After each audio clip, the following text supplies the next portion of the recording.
ഇന്ന് ഞാനൊരു കഥ പറയാം. കഥയുടെ പേര് ഒരു കഥ പോലെ. കഥയുടെ തുടക്കത്തിൽ നമ്മുടെ കഥാനായികയെയാണ് കാണിക്കുന്നത്. അവളൊരു കമ്പനിയിൽ ജോലി ചെയ്യുകയാണ്.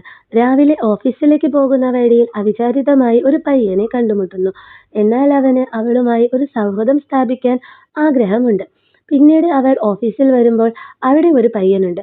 അവൻ ഇവളോട് വല്ലാത്ത ഒരു ക്രഷൊക്കെ തോന്നിയിട്ട് പ്രപ്പോസ് ചെയ്യാനിരിക്കുകയാണ്. വൈകുന്നേരം നമ്മുടെ നായിക ഓഫീസിൽ നിന്ന് വന്നിട്ട് തന്റെ ചേച്ചി വിളിച്ചിട്ട് ചേച്ചി നടത്തുന്ന ബേക്കറിയിലേക്ക് പോവുകയാണ്. അവൾ അവിടെ ഒരു കുട്ടിയെയും ഒരു അമ്മൂമ്മയെയും കാണുന്നു.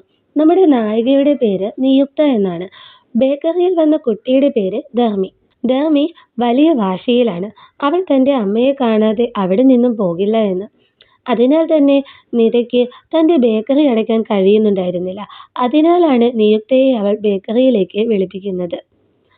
മോളെ, എന്തെങ്കിലും പറഞ്ഞ് അവരെ ഒന്ന് പുറത്തിറക്ക്. എനിക്ക് ബേക്കറി അടയ്ക്കാനുള്ളതാണ്. നീത വേവലാതിപ്പെട്ടു. നിയുക്ത ആ മേശയ്ക്കിപ്പുറം ഇരുന്ന പെൺകുട്ടിയെ ഒന്ന് പാളി നോക്കി.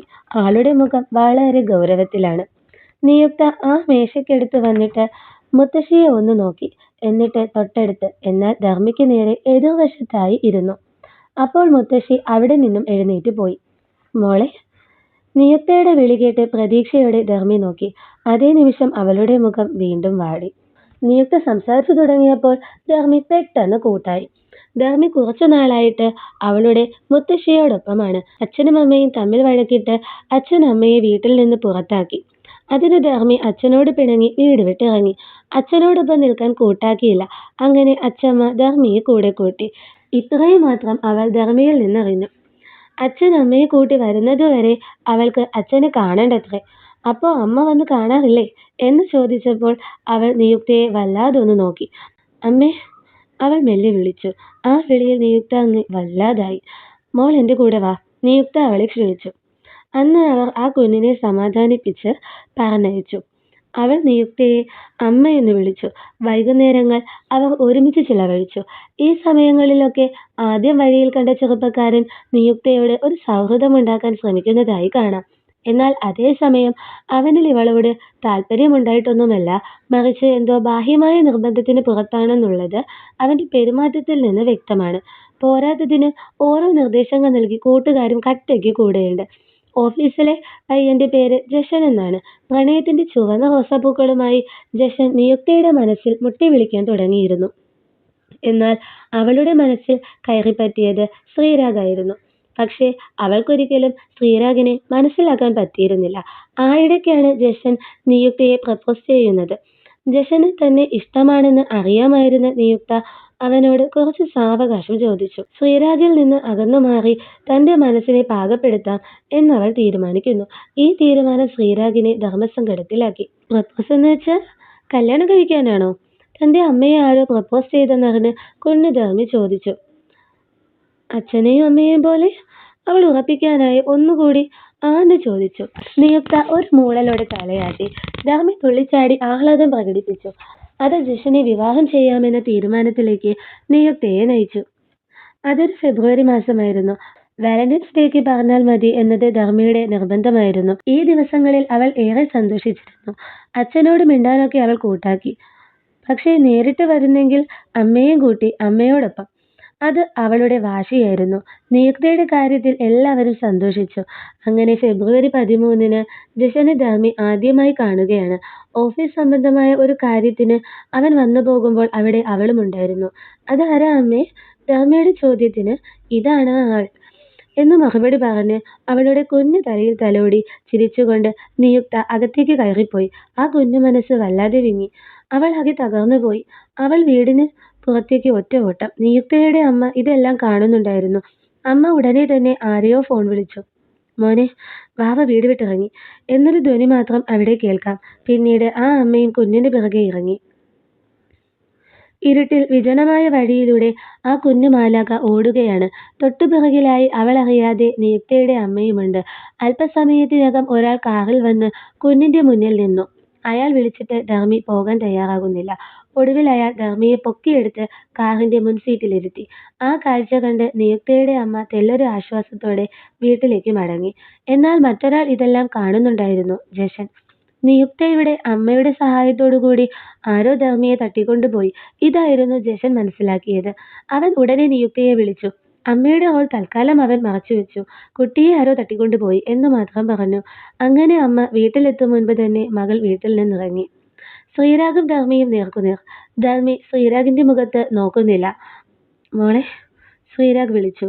അവൾ കല്ലുപോലെ നിന്നു. മോൾക്ക് അച്ഛനോട് വെറുപ്പാണോ? ആ ചോദ്യത്തിൽ അവൾ ഒന്ന് വിതുമ്പി. അപ്പോഴേക്കും ശ്രീരാഗിന്റെ വീടിന് മുന്നിൽ നിയുക്തയുമായി ജഷന്റെ ബൈക്ക് എത്തിയിരുന്നു. അവർ ഇരുവരും വീടിനുള്ളിലേക്ക് കയറി. നിയുക്തയുടെ മനസ്സ് മുഴുവൻ ധർമ്മിയായിരുന്നു. അവൾ ചുറ്റുമുള്ളതൊന്നും കാണുന്നില്ല. എന്തിനാ അച്ഛൻ അങ്ങനെ ചെയ്തത്? അച്ഛനല്ലായിരുന്നു അമ്മയെ സംശയം.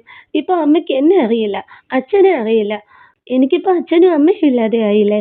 അമ്മ വേറെ ആളെ കല്യാണം കഴിക്കാൻ പോവാണെന്ന്. ഇനി ഞാൻ എങ്ങനെ എൻ്റെ അമ്മയോട് പറയും നിയുക്ത ധർമ്മിയുടെ അമ്മയാണെന്ന്, ശ്രീരാഗ് അച്ഛനാണെന്ന്? അവൾ അരിശത്തോടെ ശബ്ദമുയർത്തി ചോദിച്ചതും ഉത്തരം കൊടുക്കാനാകാതെ അവൻ നിന്നതും എന്തോ തട്ടിമറിയുന്ന ഒച്ച കേട്ടു. രണ്ടുപേരും ഒരു നിമിഷം തിരിഞ്ഞു നോക്കിയപ്പോൾ വാതിൽപ്പടിയിൽ നിയുക്തയുടെ കൈതട്ടി വീണുകിടക്കുന്ന ഫ്ലവർ വേസിനൊപ്പം വീഴാനൊരുങ്ങുന്ന നിയുക്തയെയാണ്. ഹോസ്പിറ്റൽ ബെഡിൽ ബോധരഹിതയായി കിടക്കുന്ന നിയുക്ത. അരികത്ത് കാവലായി ശ്രീരാഗും ധർമ്മിയും നിയുക്തയുടെ പാരൻസും നിതയും ശ്രീരാഗിന്റെ അമ്മയും ഒക്കെയുണ്ടായിരുന്നു. എല്ലാവരുടെയും മുഖത്ത് നല്ല ടെൻഷനുണ്ട്. എന്നാൽ ഇതേ സമയം നിയുക്തയുടെ മനസ്സിൽ മറവിയുടെ മാറാല ഒഴിഞ്ഞു തുടങ്ങിയിരുന്നു. ശ്രീരാഗിനെ കണ്ടുമുട്ടുന്നതും അവരുടെ പ്രണയവും വിവാഹവും ധർമ്മിയുടെ ജനനവും ഒക്കെ മറ്റൊരു കഥ പോലെ അവളുടെ മനസ്സിൽ തെളിഞ്ഞു വന്നു. തന്റെ കുട്ടിക്കാലത്തെ സുഹൃത്ത് ബിജോയുടെ മടങ്ങിവരവും അത് തന്റെ ജീവിതത്തിലുണ്ടാക്കിയ വിള്ളലും ഒക്കെ അവൾ ഓർത്തെടുത്തു. ശ്രീരാഗുമായി വഴക്കിട്ട് വീട്ടിൽ നിന്ന് പുറത്തായതും അന്ന് അപകടത്തിൽപ്പെട്ടതും എല്ലാം അവൾക്ക് ഓർമ്മ വന്നു. അന്നത്തെ ആ അപകടത്തിലായിരുന്നു അവൾക്ക് തന്റെ ഓർമ്മകളെല്ലാം നഷ്ടമായത്. പണ്ട് കൊച്ചിയിൽ നിന്ന് ഒരു ഇന്റർവ്യൂ കഴിഞ്ഞ് വരുമ്പോൾ ഒരു അപകടമുണ്ടായിട്ടുണ്ട്. അതുവരെയുള്ള ഓർമ്മകളെ അവളിൽ അവശേഷിച്ചിട്ടുണ്ടായിരുന്നുള്ളൂ. എന്തെങ്കിലും ഫോഴ്സ്ഫുള്ളി ഓർമ്മിപ്പിക്കാൻ ശ്രമിച്ചാൽ അവൾ കോമയിലേക്ക് പോയേക്കാമെന്ന ഡോക്ടറുടെ ഓർമ്മപ്പെടുത്തലാണ് എല്ലാവരെയും പിന്നിലേക്ക് വലിച്ചത്. ഹോസ്പിറ്റൽ വിട്ടതിനു ശേഷം നിയുക്ത ജോലി അന്വേഷിച്ചിറങ്ങി. ശ്രീരാഗ് തന്റെ കമ്പനിയിൽ അവൾക്ക് ജോലി കൊടുത്തു. അവളെ സംശയിച്ചതിൽ അവന് കുറ്റബോധം തോന്നി. ജീവന്റെ ജീവനായ മകളും തന്നെ തള്ളിപ്പറഞ്ഞത് ആ സംശയത്തിന്റെ കാരണം കൊണ്ടാണല്ലോ. ശ്രീരാഗിന് ഇപ്പോൾ നിയുക്തയെ സംശയമില്ല. പക്ഷെ അതൊക്കെ അവൾ ഓർത്തെടുത്താൽ തന്നെ വെറുക്കുമോ, നമ്മൾ തമ്മിൽ ഇനി പഴയതുപോലെ ആകുമോ എന്നൊക്കെയുള്ള ഭയം അവനിൽ ഉണ്ടായിരുന്നു. എന്നാൽ നിയുക്തയെ തന്റെ ജീവിതത്തിലേക്ക് മടക്കിക്കൊണ്ടുവരേണ്ടത് അനിവാര്യമായിരുന്നു. അല്ലെങ്കിൽ ഒരു അച്ഛന് മകളെയും മകൾക്ക് അച്ഛനെയും അമ്മയെയും നഷ്ടപ്പെട്ടേനെ. തന്റെ പിന്നാലെ ഒരു റോഡ് സൈഡ് ഹോമിയോ ആയി ശ്രീരാഗ് നടക്കുമ്പോഴും താൻ ജോലി ചെയ്യുന്ന കമ്പനിയുടെ ഓണറാണതെന്ന് പോലും നിയുക്ത അറിഞ്ഞിരുന്നില്ല. നിയുക്തയോടൊപ്പം ധർമ്മി ഉള്ളപ്പോൾ ശ്രീരാഗ് അവരടുത്ത് പലപ്പോഴായി വന്നിട്ടുണ്ടല്ലോ. അപ്പോൾ പോലും ഇവർ അച്ഛനും മകളുമാണെന്ന് ഒരു തരിമ്പ് പോലും അവൾക്ക് പിടികൊടുത്തിട്ടില്ല. പക്ഷേ ധർമ്മിയുടെ പാരൻസ് ഒന്നിക്കണമെന്ന് നിയുക്ത ശക്തമായി ആഗ്രഹിച്ചിരുന്നു. ഒടുവിൽ നിയുക്ത കണ്ണു തുറന്നു. കൺമുന്നിൽ എല്ലാവരുമുണ്ട്. അവളുടെ കണ്ണുകൾ നിറഞ്ഞൊഴുകി. മോളെ, അമ്മേ. ധർമ്മി നിയുക്തയുടെ നെറ്റിയിൽ മെല്ലെ തലോടി. ഇന്നെന്താ ദിവസം? ഫെബ്രുവരി 14. ധർമ്മി മുഖം കുനിച്ചുകൊണ്ട് പറഞ്ഞു. ജഷനെ വിളിക്ക്, അവർ ധർമ്മിയോട് ആവശ്യപ്പെട്ടു. ധർമ്മി പോയി ഫോൺ കൊണ്ടുവന്നു. അല്പസമയത്തിനകം ജഷൻ ഹോസ്പിറ്റലിലെത്തി. എന്നോടൊപ്പം തന്നെ നീയുമെല്ലാം അറിഞ്ഞു കാണുമെന്ന് കരുതുന്നു, ജഷൻ. ഒരു നെടുവീർപ്പോടുകൂടി അവൾ പറഞ്ഞു. തീർച്ചയായും എനിക്കിപ്പോൾ എല്ലാം അറിയാം.